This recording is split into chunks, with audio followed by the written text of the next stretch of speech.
Let me slow this down for a moment because this is where most people get confused. Everyone loves talking about goals. We are taught from a young age to dream big, aim high, visualize success.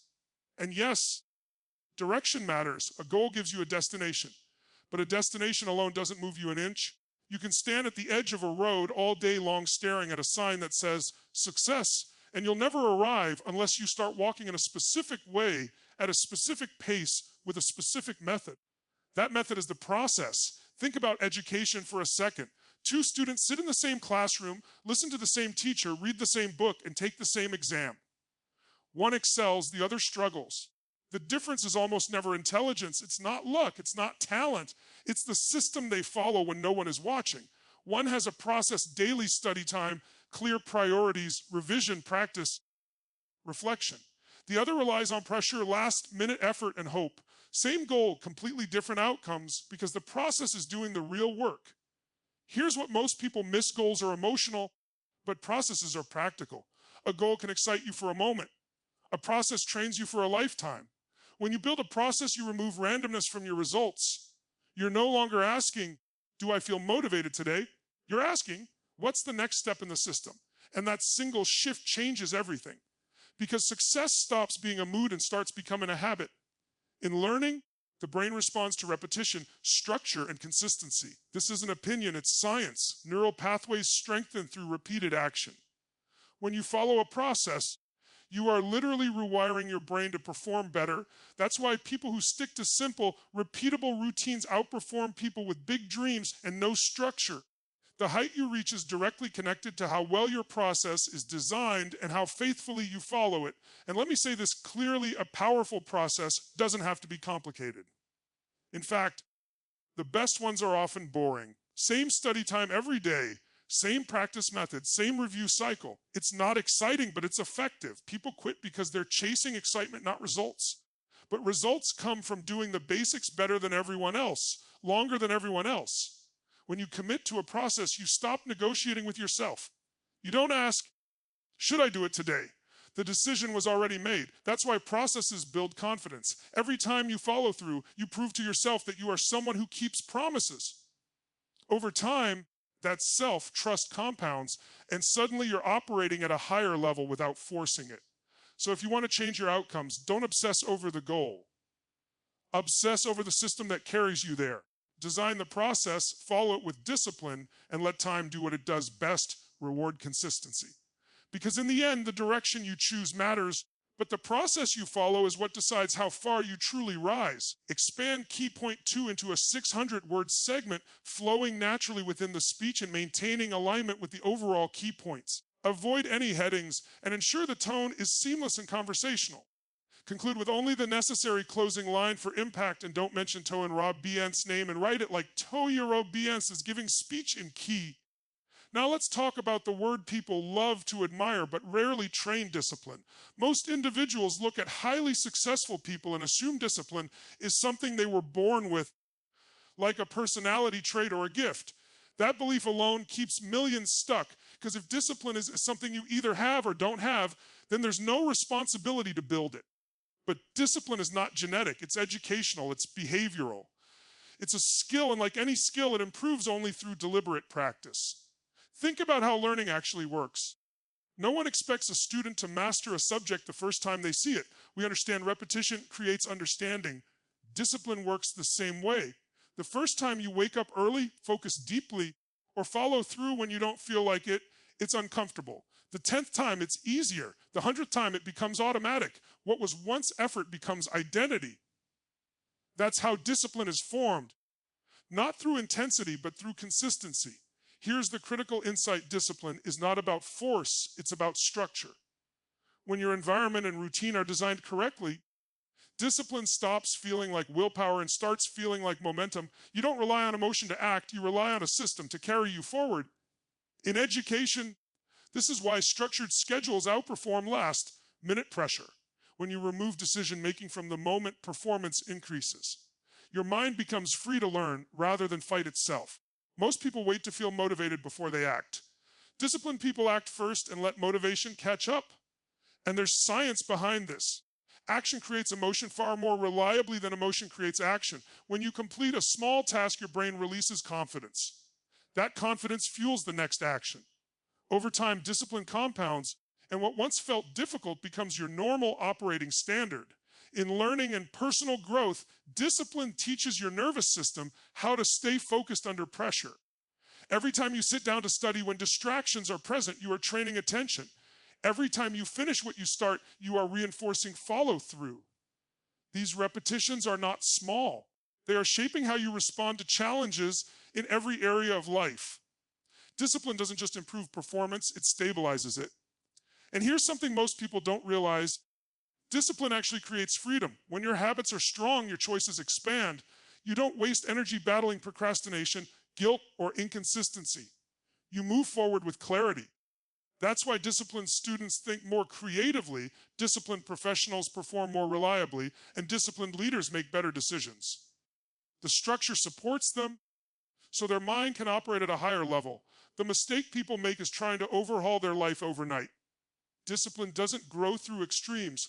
It grows through small, repeatable commitments kept daily. 10 minutes of focused effort done consistently will outperform hours of unfocused work done occasionally.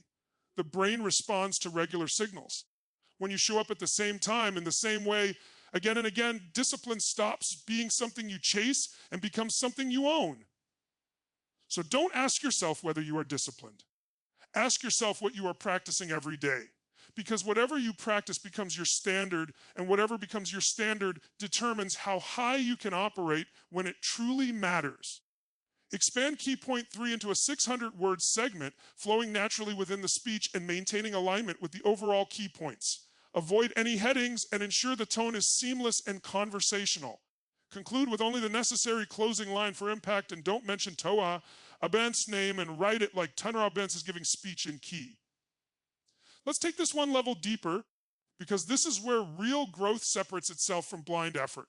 A process without feedback is just repetition, and repetition without correction can lock in the wrong habits. Progress in education, in performance, and in life depends on one thing most people avoid: honest feedback. Not judgment, not criticism, but clear information about what's working and what isn't. Think about how learning truly accelerates. A student who studies for hours but never checks understanding will feel busy but stay stuck. Another studies less but tests themselves, reviews mistakes, adjusts their approach, and improves rapidly. The difference isn't effort, it's feedback. Feedback turns action into intelligence. It tells your brain where to focus, what to refine, and how to grow more efficiently the next time. The highest performers don't fear mistakes, they analyze them. They understand that every error contains data. When something doesn't work, they don't personalize it, they process it. This mindset is educational at its core. Learning is not about proving you're right. It's about discovering what brings you closer to mastery. The moment you detach your ego from the outcome, feedback becomes fuel instead of a threat. In a strong process, feedback is built in, not optional. It shows up as review sessions, self-testing, reflection, and course correction. When you pause to ask, what did I do well? And what can I do better next time? You are training awareness. Awareness is what allows improvement to happen quickly instead of slowly. Without it, people repeat the same patterns year after year and call it experience. Here's the key lesson: feedback shortens the distance between where you are and where you want to be. Instead of waiting months to realize something isn't working, you find out today. Instead of wasting energy on ineffective strategies, you refine them early. This is how professionals learn faster than amateurs. They don't just do more, they review more. And feedback doesn't always come from others. Some of the most powerful feedback is self-generated. When you track your progress, measure results, and reflect honestly, you become your own teacher. Education becomes continuous, not confined to classrooms or exams. You move from unconscious effort to conscious improvement, and that shift alone can multiply results. Most people avoid feedback because it feels uncomfortable. It exposes gaps. It reveals weaknesses. But those gaps already exist whether you look at them or not. The only difference is whether they control you silently or serve you openly. When you welcome feedback, you take control of your growth. You stop guessing and start refining. And here's something critical: feedback keeps your process alive. A rigid system eventually breaks. A responsive system evolves. When you adjust based on what the results are telling you, you stay aligned with reality, not assumptions. That's how long-term success is built, not through stubbornness, but through intelligent flexibility. So if you want your effort to matter, don't just move forward, pause, observe, adjust, and move again with greater precision.